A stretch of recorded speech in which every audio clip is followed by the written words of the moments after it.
నమస్తే welcome to our voice నేను journalist నవత నిత్యం హిందూ దేవాలయాలకు వ్యతిరేకంగా నడుచుకునే తమిళనాడులోని డిఎంకే ప్రభుత్వానికి గట్టి ఎదురు దెబ్బ తగిలింది. మునుపటి ఆదేశాలను పాటించడంలో స్టాలిన్ నేతృత్వంలోని ద్రవిడ సిద్ధాంతాలతో నడిచే డిఎంకే ప్రభుత్వంపై మద్రాస్ హైకోర్టు మండిపడింది.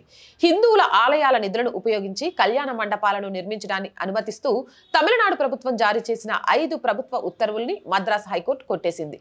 ప్రజలకు సంబంధించిన ఆలయ నిధులను ప్రభుత్వ ధనంగా పరిగణించరాదని హైకోర్టు తేల్చి చెప్పింది.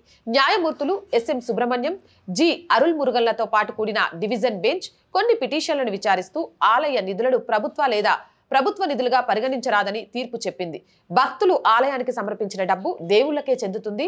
భక్తులు సమర్పించిన హుండీ నిధులు, దాతలిచ్చిన ఆస్తులు ఇలా అన్ని దేవుడికే చెందుతాయి. దేవుడే వాటికి యజమాని. చట్ట ప్రకారం ఆలయంలోని దేవతను మైనర్ గా పరిగణిస్తారు. అందువల్ల దేవతే వాటికి యజమాని అని justice SM Subramaniam, justice G Arul మురుగన్తో కూడిన డివిజన్ బెంచ్ తీర్పునిచ్చింది. భక్తులు లేదా దాతలిచ్చిన నిధులు, ఆస్తులను ఆలయ ఉత్సవాలు, దేవాలయాల అభివృద్ధికి మాత్రమే వినియోగించాలని కోర్టు సూచించింది. అంతేకాని మతేతర కార్యకలాపాలకు మాత్రం ఉపయోగించవద్దని, అలా చేస్తే హిందువుల మత స్వేచ్ఛ హక్కులను ఉల్లంఘించినట్లేనని మద్రాస్ హైకోర్టు తేల్చి చెప్పింది. 80 కోట్ల రూపాయల వ్యయంతో 27 దేవాలయాలలో వివాహ మందిరాలను నిర్మిస్తామని అసెంబ్లీలో గతంలో హిందూ మత మరియు ధర్మాదాయ హెచ్ఆర్ఎండ్సిఈ శాఖ మంత్రి పీకే శేఖర్ బాబు చేసిన ప్రకటనను కూడా కోర్టు పరిగణలోకి తీసుకుంది. తమ 48 పేజీల ఉత్తర్వుల్లో న్యాయమూర్తులు ఇలా పేర్కొన్నారు. 03/03/2023, 16/5/2025, 26/9/2024, 24/12/2024 మరియు 18/12/2024 తేదీలలో పర్యాటక, సాంస్కృతిక మరియు దేవాదాయ శాఖ జారీ చేసిన ప్రభుత్వ ఉత్తర్వులను సవాలు చేస్తూ రిట్ పిటిషన్లు దాఖలు చేయబడ్డాయి. ఇవి వేర్వేరు ప్రదేశాల్లో ఉన్న 5 వేర్వేరు దేవాలయాలకు చెందిన ఆలయ నిధులను ఉపయోగించి వివాహ మందిరాల నిర్మాణానికి అనుమతిని మంజూరు చేస్తున్నాయని ఉటంకించారు. అలాగే ఈ విషయాన్ని న్యాయమూర్తులు ప్రత్యేకంగా ప్రస్తావిస్తూ కాలకాతీశ్వర్ అభిరామి అమ్మన్ ఆలయం 27 దేవాలయాల్లో ఒకటి మరియు శాసనసభలో చేసిన ప్రకటన ఆధారంగా చాలా అభ్యంతరకర ప్రభుత్వం ఉత్తర్వులు జారీ చేసింది అని పేర్కొన్నారు. హెచ్ఆర్ఎండ్సిఈ చట్టంలోని నిబంధనల ప్రకారం ఆలయ నిధులను లేదా మిగులు ఆలయ నిధులను వివాహ మందిరాల నిర్మాణానికి వినియోగించే అధికారం ప్రభుత్వానికి లేదని పిటిషనర్లు వాదించారు. ప్రభుత్వం స్పష్టంగా హిందూ వివాహ కార్యక్రమాల కోసం వివాహ మందిరాలను అద్దెకిస్తామని పేర్కొన్నందుకు అవి పూర్తిగా వాణిజ్య ప్రయోజనాల కోసం పనిచేస్తాయని వారు వాదించారు.